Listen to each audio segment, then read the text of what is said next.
بسم اللہ الرحمن الرحیم۔ السلام علیکم۔ نائم رز ٹی وی مبارک جید آپ کی خدمت میں حاضر ہے۔ ناظرین چینل کر لیں سبسکرائب۔ آج کے تبصرے کے ساتھ آج بات کریں گے علماء نے پاکستان کو کیا دیا۔ پہلے بھی یہ پروگرام میرا حل میں کر چکا ہوں۔ آج آپ دیکھیں عرب ممالک اور جو پاکستان ہے وہاں دیکھتے ہیں کیا حالات چل رہے ہیں۔ پاکستان میں جناب ہر تقریباً مولوی دوسرے مولوی کو، دوسرے مولوی کے ماننے والوں کو، دوسرے فرقے کو کافر کا فتویٰ فوری طور پر دے دیتے ہیں۔ اب آپ اگر دیکھیں جس طرح کافر کے نعرے پاکستان میں لگتے ہیں، کیا یہ اسلام ہے یا یہ کیا اسلامی تعلیمات؟ سوشل میڈیا پہ چلے جائیں، وہاں پہ بھی یہی جناب۔ مجھے کئی لوگ لکھ دیتے ہیں کہ آپ اسلام کے مطابق زندگی نہیں گزار رہے، آپ احمدی ہیں۔ اچھا، جب ان سے پوچھتے ہیں کہ جناب آپ بتائیں کون سے اسلام کے مطابق زندگی گزاریں، تو وہ کہتے ہیں جناب کہ نبی پاک صلی اللہ علیہ وسلم کے اسلام کے مطابق۔ پھر جب ان سے میں پوچھتا ہوں کہ کیا آپ اس کے مطابق زندگی گزار رہے ہیں، تو پھر آگے ان کے پاس کوئی جواب نہیں ہوتا۔ میں ان کو کہتا ہوں 22 کروڑ عوام ہے پاکستان میں اور اکثریت مسلمانوں کی ہے، بہت کم دوسرے لوگ ہیں کرسچن وغیرہ۔ تو کیا یہ جو اپنے آپ کو مسلمان کہتے ہیں یہ اسلامی تعلیمات کے مطابق زندگی گزار رہے ہیں؟ اور آج تک کسی نے کوئی جواب نہیں دیا، کیونکہ ان کو پتا ہے کہ اگلا سوال میرا یہ ہوگا جب وہ کہیں گے کہ جی یہ گزار رہے ہیں، تو میں پھر وہ چیزیں گنوانی شروع کروں گا جو اسلام نے اجازت نہیں دی ہوئی۔ وہ اتنے میرے پہ سوالات ہوتے ہیں کہ ان کو جواب نہیں آتا، پھر آگے سے کہہ دیتے کمزوریاں انسانوں میں ہوتی ہیں۔ جناب کمزوریاں تو انسانوں میں ہوتی ہیں، مگر کیا ساری کمزوریاں پاکستان کے انسانوں میں آنی تھی؟ عرب ممالک وہاں پہ تو نہیں کافر کے فتوے چلتے۔ ہمارے ملک میں ہر بندہ دوسرے کو کوشش ہوتی ہے، وہ سمجھتا ہے کہ میں بہترین مسلمان ہوں، میرے لیے رشوت بھی جائز ہے، میرے لیے ہر چیز وہ جائز ہے، دوسرا کافر ہے اس کے لیے یہ چیزیں جائز ہیں۔ آپ دیکھ لیں آئے دن علماء ہیں وہ تقریروں میں کبھی کسی کو کافر کہہ رہے ہیں، عام پبلک میں بھی اب یہ رجحان ہو گیا۔ یہ فیس بک میں چلے جائیں، کہیں پہ بھی سوشل میڈیا میں چلے جائیں تو یہی چل رہا ہوتا ہے کہ فلاں دائرہ اسلام سے خارج ہے۔ ایسے دائرہ اسلام کو بنا دیا ان لوگوں نے، سمجھ سے باہر ہے۔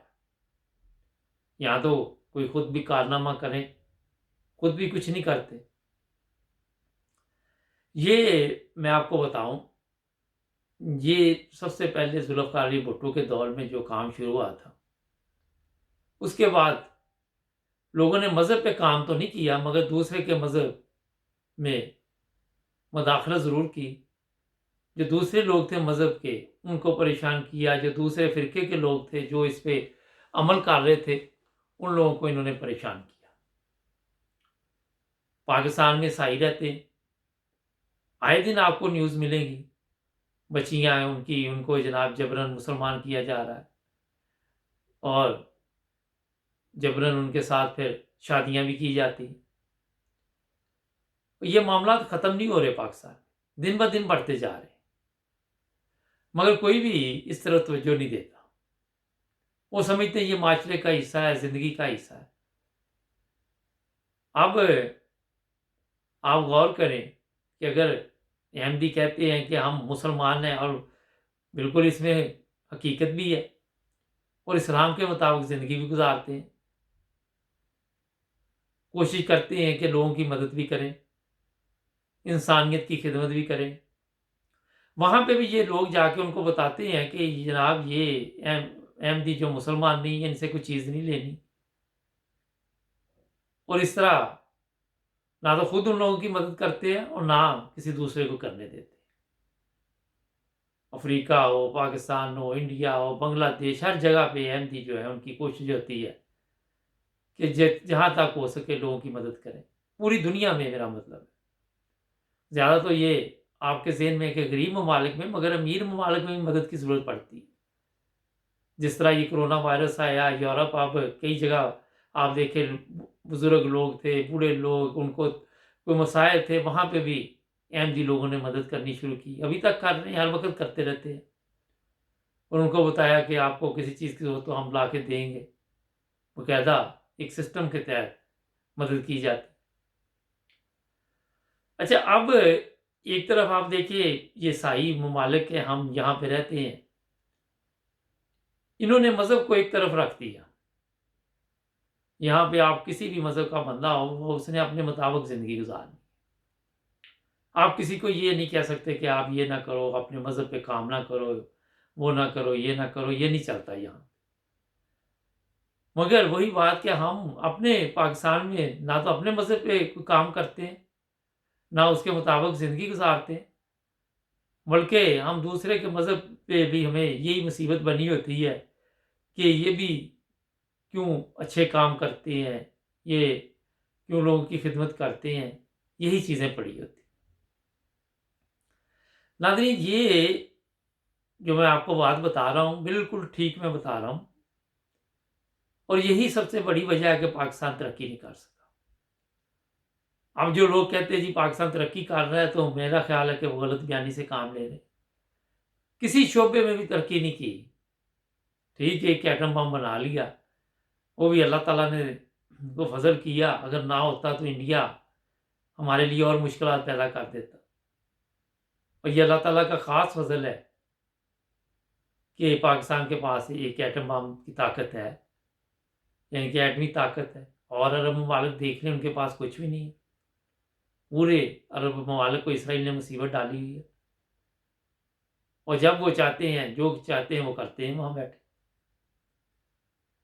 لیکن ناظرین، ہمیں یہ جو میں آج بات کرنا چاہ رہا ہوں کہ ہمیں یہ جو کافر کافر اللہ نعرہ ہے اسے ختم کرنا چاہیے۔ ہم سب کو یہ سوچنا چاہیے کہ ہم اپنے جو مذہب ہے اسلام، اس کے مطابق لوگوں کو اخلاقی طور پر کس طرح اپنی طرف بلا سکتے ہیں، اور وہ صرف جماعت احمدی کر سکتی ہے۔ آپ جو مرضی کر لیں، پاکستان میں اس وقت تک لوگوں کو سمجھ نہیں آ سکتی۔ آج میں اس میں پولیس کے محکمے کی بات کروں گا، کیونکہ اب احمدیوں کو جو بڑی بڑی جگہ پہ جس طرح ملازمت ہے، آئی جی ہے یا بڑے بڑے عہدے ہیں، وہاں پہ نہیں دی جاتی۔ ان کو پتا ہے کہ یہ آ جائیں گے کوئی اوپر، تو یہ نہ خود کھائیں گے نہ آپ کو کھانے دیں گے، اور یہی سب سے بڑا مسئلہ ہے کہ اس طرح انہوں نے احمدیوں کو ایک سائڈ پہ کر دیا پاکستان میں۔ ورنہ اگر آپ دیکھیں تو پاکستان میں جہاں بھی احمدی ہوگا آپ کو ملے گا، لوگ اسی کی ایمانداری کی مثال دیں گے۔ مذہبی نفرت اگر ہے تو وہ ایک علیحدہ چیز ہے، مگر انصاف کے ساتھ اگر دیکھیں تو وہی لوگ آپ کو سامنے نظر آئیں گے جو احمدی ہیں اور ایماندار نظر آئیں گے۔ دوسرا، آپ کو بہت کم بندہ کوئی ملے گا، میرا نہیں خیال کہ کوئی مل جائے آپ کو پاکستان میں۔ مجھے کچھ دن پہلے پاکستان سے فون آیا کہ آپ یہاں کاروبار کرنا چاہتے ہیں، میں کہا نہیں، اے ٹو زیڈ فراڈ ہے یہاں پہ آپ کسی پہ بھی اعتماد نہیں کر سکتے، کسی کو پیسے ادارے دے دے وہ نہیں دے گا، جھوٹ بولیں گے، اور ہر چیز میں جھوٹ پایا جائے گا۔ میرے ساتھ خود واقعات اس طرح کے ہوئے، وہاں پہ لوگوں نے سیکھا ہی نہیں ہوا کہ سچ اور ایمانداری کے ساتھ زندگی گزارنی۔